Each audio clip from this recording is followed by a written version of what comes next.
Welcome to WEFM's 3 p.m. news. I'm your presenter, Jessica Klein. First, on the local scene. The St. Vincent and the Grenadines Meteorological Services continue to closely monitor Tropical Storm Brett. At 5 p.m. on Tuesday, the center of Tropical Storm Brett was located 840 miles east of the Windward Islands. Maximum sustained winds is 45 miles per hour and is moving west at 18 miles per hour. Although the present movement is to the west, model guidance is indicating a west-northwest movement of the system as it nears the island chain, which might place the center to the north of SVG. For such, no tropical watch or warning has been issued for St. Vincent and the Grenadines, but further monitoring will be done. Given its speed, the system should pass SVG around Thursday evening into Friday. Model guidance is indicating roughly 1 inch by early Thursday night and a further 2 to 3 inches from Friday into Saturday. These showers can be accompanied by isolated thunderstorms. A flash flood watch may be issued during this period. Seas will gradually deteriorate on the eastern coast with swells peaking at 3.0 meters, retreating during Friday. A marine advisory will be in effect on Thursday for above normal sea swells. East Caribbean Feeds and Quartz Ready Cash has partnered to bring an information-packed agri-business seminar to farmers today at the Methodist Church Hall. This is the fifth in a series of agribusiness seminars and town hall meetings held locally and regionally with the aim of growth in animal farming businesses and industry. The agri-seminar, which was initially held in St. Vincent in 2022, has since been held in St. Lucia, Barbados, and recently in Antigua in May 2023, where East Caribbean Feeds first partnered with Quartz Ready Cash to provide livestock farmers with a full package of skills from farming best practices to financial growth guidance for their businesses. This learning experience will be replicated to Vincentians who will also be further educated on getting maximum nutrition through the use of East Caribbean Feeds. The East Caribbean Feeds is offering an open invitation to all persons interested in farming and further growing their business with an excellent opportunity to engage about opportunities for financing. Still on the local scene, a Vincentian national identified as 20-year-old Nicobe Lavier has been reported dead due to a shooting incident that took place in St. Philip, Barbados on Monday, June 19, 2023. Reports state that the Barbados Police Service, BPS, is currently conducting investigations into the incident, which resulted in 2 men being shot, to which only one succumbed to his injuries. According to the BPS, a report was received around 7:30 p.m. stating that loud explosions were heard by residents.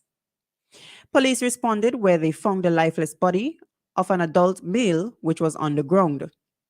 The deceased and the injured man were in a motor car in the area when they were confronted by a number of men, followed by a number of gunshots. Another male, 26 years old, received gunshot injuries to his body and was transported to the hospital by a private motor car for medical treatment. Lavier was later pronounced dead at the scene by a medical doctor who visited the scene. In regional news, officers of the Northern Division Operations Team and Special Services Unit in St. Lucia conducted an operation on Wednesday, June 14, 2023, around 4 a.m. in the northern part of the island. During the operation, according to St. Lucia Times, 2 search warrants were executed. A search warrant was executed on the premises of a Rambat Marcus Chasang at Reddit Gros Elite, which resulted in the discovery of 1 Glock 9mm firearm with a selector switch and 14 rounds of ammunition. Rambat was subsequently arrested and charged for the possession of firearm and possession of ammunition.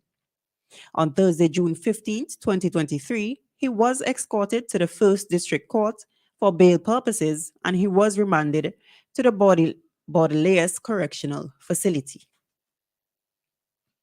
Still on the regional scene, with the aim to provide access to free trading programs for persons living with disabilities, PWDS, Guyana's Ministry of Human Services and Social Security opened a $73 million training and empowerment center called Learning Lab on Tuesday at Maheka, East Coast, Demerara.